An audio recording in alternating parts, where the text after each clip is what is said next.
Looking for the best electric food chopper in 2026 without wasting money on the wrong one?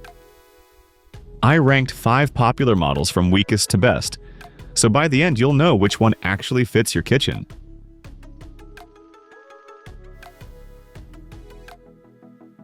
Starting at number 5, this Ninja model is the most limited option in the group.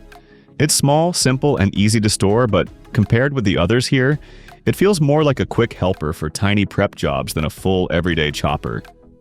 Here's what it does well. The one-touch pulse control gives you decent control over texture, and the compact bowl works fine for things like a little onion, a handful of herbs, or a quick dipping sauce. It also has dishwasher-safe parts, so cleanup is easy. In my experience, that matters more than people think when you're just trying to get dinner moving. But there's a problem. The bowl is the smallest in this lineup, so you'll hit its limits fast. It also has just one speed, and the short runtime makes it less flexible than the bigger options here.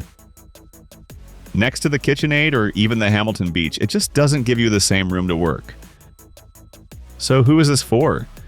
I'd say it makes sense for someone with a tiny kitchen, very light prep needs, or someone who mainly makes sauces and small snack portions. And if that sounds like you, it can still do the job. Also, links to all products from this review at the best price are in the description under the video.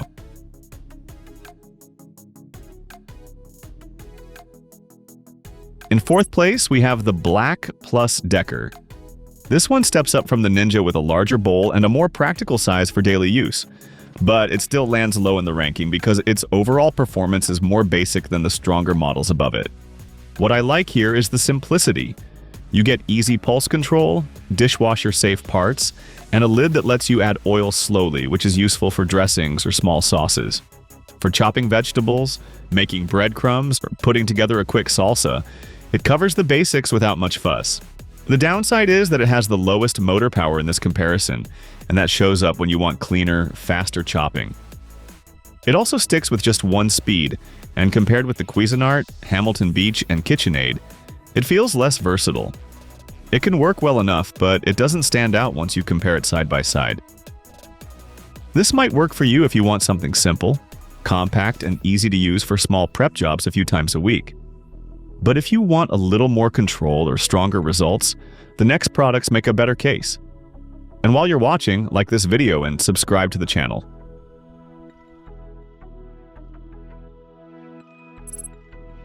Coming in at number 3, the Cuisinart feels like the point where these compact choppers start getting more capable. It still has a small footprint, but compared with the 2 models below it, it gives you a smarter setup for handling different kinds of ingredients. One thing that helps it stand out is the chop and grind function. That makes it more flexible when switching between softer foods and harder ingredients like nuts or hard cheese. It also has an auto-reversing blade system, which gives it a more specialized feel than a basic single-button chopper. So if you want one compact machine that can do a little more than just rough chopping, this one starts to make sense. But it's not perfect. The capacity is still on the small side, and despite the extra functions, it still has only one speed. So while it's more versatile than the BLACK+DECKER, it still doesn't match the stronger output of the Hamilton Beach or the 2-speed flexibility of the KitchenAid. And it's also not meant for everything like coffee beans. I'd recommend this to someone who wants a compact machine for small but varied kitchen tasks. If you make dressings, chop herbs, grind nuts, or prep small ingredients often, this one feels more refined. But for bigger batches or more control, the next 2 move ahead.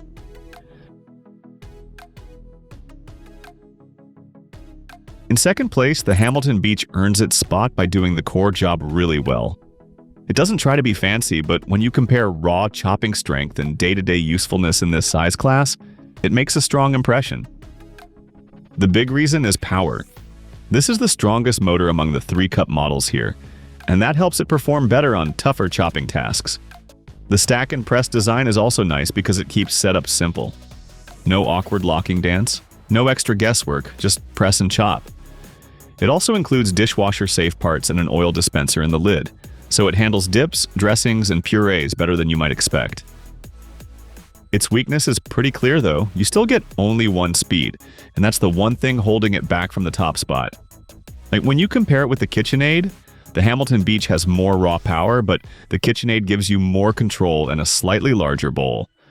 So this one wins on straightforward performance, not on flexibility. This is a great fit for someone who wants a compact chopper that feels strong, fast, and easy to use. If you mostly care about chopping vegetables, nuts, herbs, and making quick spreads, it's a very solid choice. But if you want the most rounded option overall, there's one better pick.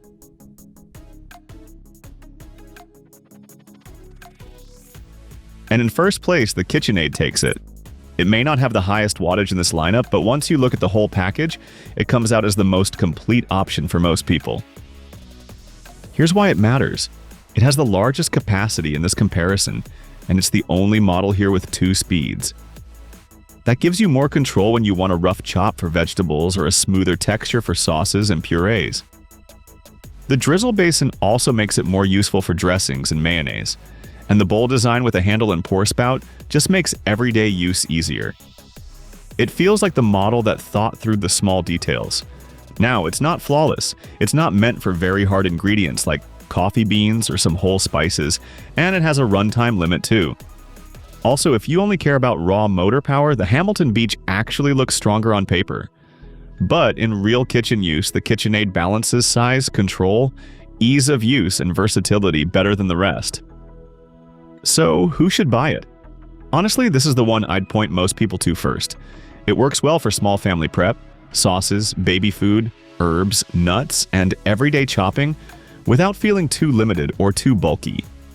It's the easiest all-around recommendation in this ranking.